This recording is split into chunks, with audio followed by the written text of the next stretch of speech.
All right, let's get right into it. For decades, there's been this one really elegant playbook that the ultra-wealthy have used to grow their fortunes and, keep taxes at bay. But that classic strategy, it's starting to show its age. And so a new, way more powerful playbook has taken its place. So this is the billion-dollar question, literally. How do you take a massive portfolio of stocks, or maybe an incredible art collection, and turn that into cash to live on, without ever having to sell a single share and get hit with a giant tax bill? The answer to this is really the key to creating multi-generational wealth. Okay, first, let's look at the reigning champion of wealth management. It's a strategy known simply as buy, borrow, die. For years and years, this has been the absolute go-to for the affluent. So at its heart, it's a pretty brilliant way to use your wealth without actually liquidating it.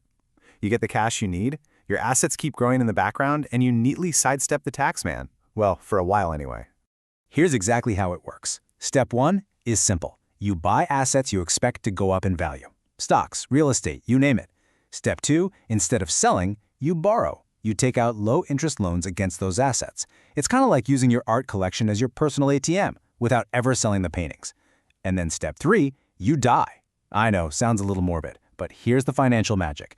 Your heirs inherit those assets at their current market value, and all those decades of built-up gains, they're legally wiped clean. Vanish. Forever. But, and there's always a but, right? This classic playbook isn't perfect. In today's really complex financial world, with crazy market swings and regulators watching closer than ever, some serious cracks are starting to show. And here are the problems. First, you can usually only borrow about 50 to 70% of what your assets are worth. And if the market takes a nosedive, you could get that dreaded margin call, forcing you to sell at the absolute worst time. Your assets are also sitting out there, exposed to creditors. Any dividends you get are still taxed, and the whole thing isn't very private. It's a great strategy for sure, but it has some very clear vulnerabilities.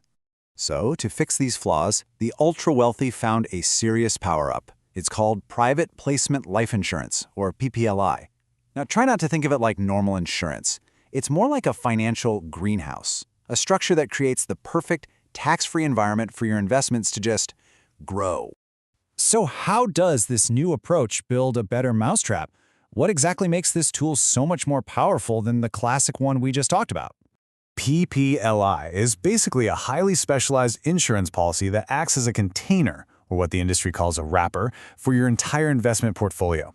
You put your hedge funds, your private equity deals, all your other assets inside of it. And from that moment on, all of the growth, capital gains, dividends, interest, it all becomes completely 100% tax-free. Now, let's be really clear. This is not the life insurance you see advertised on late-night TV.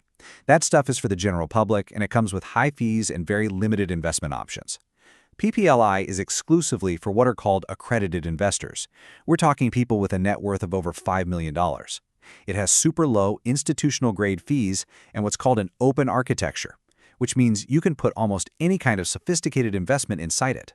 And this is where you can see the sheer power of compounding without taxes. Let's say you get a 7% return. In a normal investment account, that might end up being closer to 5% after you pay your taxes.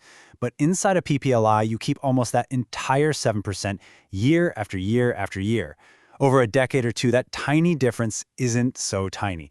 It can literally double your wealth compared to the alternative. But PPLI is just the engine.